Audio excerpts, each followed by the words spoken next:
So, I don't know if you've noticed this, but there's been a weird shift in meta when it comes to Nod-Krai. And I know we're only at the end of Luna 1 version, but I was sitting around one day trying to decide how I should spend my sanctifying elixirs, and it dawned on me, man, these Nod-Krai units we've seen so far are so unusual, they just don't follow the typical builds and teams. And so, in this video, I want to talk about all the changes that Nod-Krai brought to the meta, while at the same time, I'll also go through some Nefer pre-analysis because there's definitely a couple of things about her that I think are pretty critical. But first, ready to dive into a world where fantasy collides with retro charm? Then let me introduce you to today's sponsor, Stella Sora, a brand new top-down, light-action adventure RPG that's designed to pull you in with fast-paced combat and a story that unfolds like your favorite episodic series. And here's the best part, global pre-registration is now open on PC, iOS, and Android. In Stellasaura, you're not just grinding levels, you're stepping into the enchanting continent of Nova, a world where knights wield flip phones, adventurers sip sodas from vending machines, and witches ride broomsticks while snapping photos for tomorrow's headlines. It's quirky, it's stylish, and it's absolutely unforgettable. You'll journey alongside charming trekkers, each beautifully illustrated and full of personality.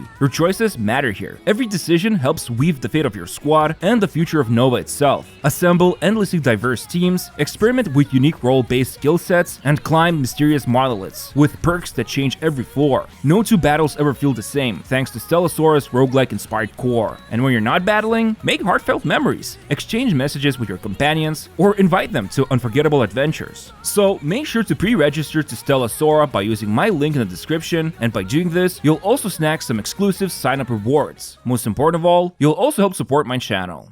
Okay, so let's start with the decline of typical team building, and by that I mean waving bye-bye to damage percent buffs and goblets. It's true, in Nefer wants attack percent, so does Flynn's, and Lauma needs elemental mastery, and judging from the way Nefer was introduced in the livestream, her Lunar Bloom damage will benefit the most from EM. And it's kind of funny when you think about it, because it was already a massive pain in the butt when farming for any of the damage percent cups. But did you know that elemental mastery main stat has the lowest, only 2.5% drop rate when looking at this table? So if you're thinking of getting Nefer, crafting EM Goblet with crit rate and crit damage is actually quite a good idea. On the flip side, we can see attack percent goblets have the highest chance to show up, which makes farming goblets for attack percent scaling units like Flynn's or Nefer a bit more chill, especially since a goblet belonging to the 4-set bonus opens up to a lot of flexibility when using the 5th offset piece. But where was I? Oh yeah, the whole thing about damage percent being more or less useless. You see, so far both Lunar Charge and Lunar Bloom reactions in the table shown here only care about few stats, either attack, EM, or both attack and EM.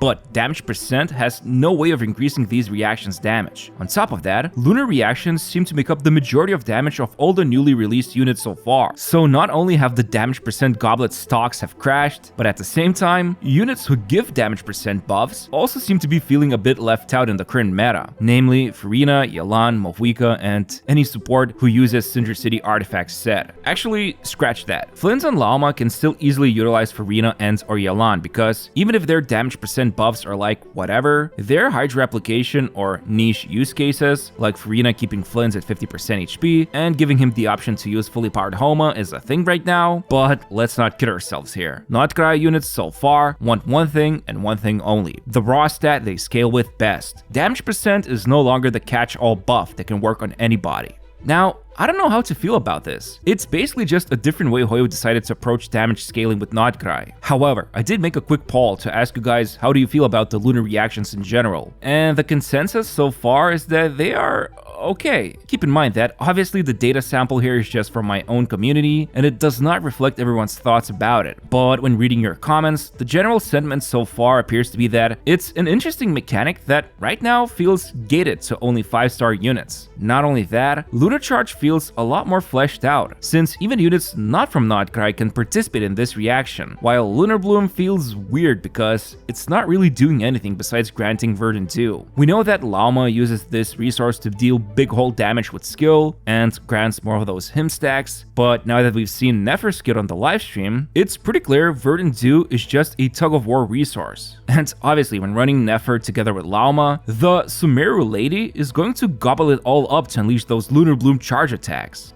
But yeah, as you can see, this shift from utilizing a standard buff to increase damage has had a pretty big influence over team comps right now, which is the next thing I want to talk about.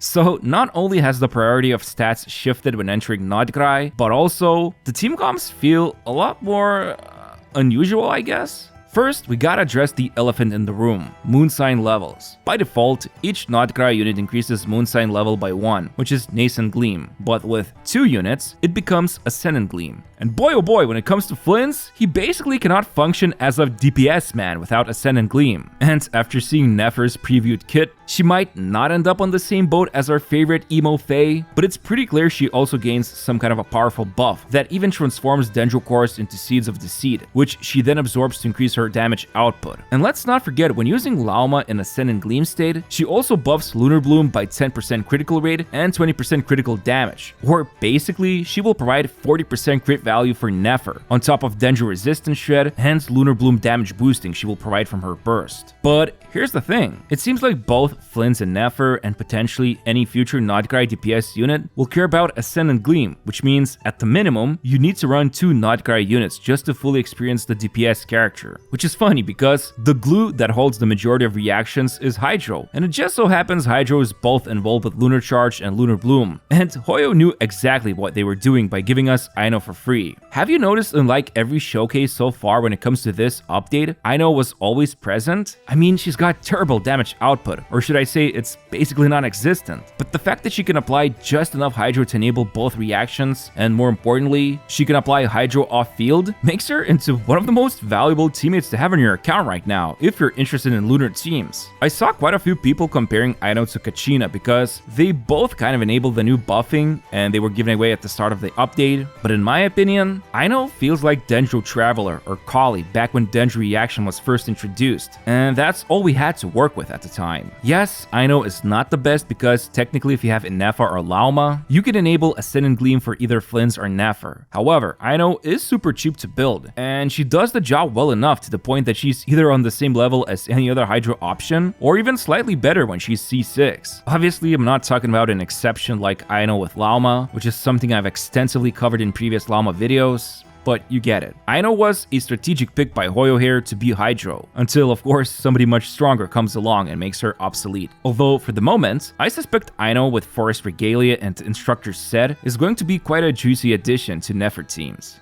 But yeah, aside from that, it does feel like we're all just stuck in the waiting room for that broken Nod-Krai general support unit to show up. Lauma is great for Dendro teams, and obviously she's gonna be the best support for Nefer, but as more and more of the roster gets released, if the trend continues with Lunar reactions ignoring damage percent and caring about either attack or EM strictly, then it's only a matter of time until that broken support makes their debut. Otherwise, so far, I would say Luna 1 version characters felt pretty balanced. Lauma revitalized Hyperbloom and Nilobloom teams. Her best free-to-play weapon was given away during the most recent event. And then as for Flynn's, the dude can output a lot of damage with just his craftable C0. And those who didn't get Nefer, Flynn's can still reach similar potential by just getting his C1. However, it is pretty clear that the whole shtick, if you want to play Unit X, you probably need to use Unit Y, is a little too on the nose, although it definitely didn't just start with Nod-Krai.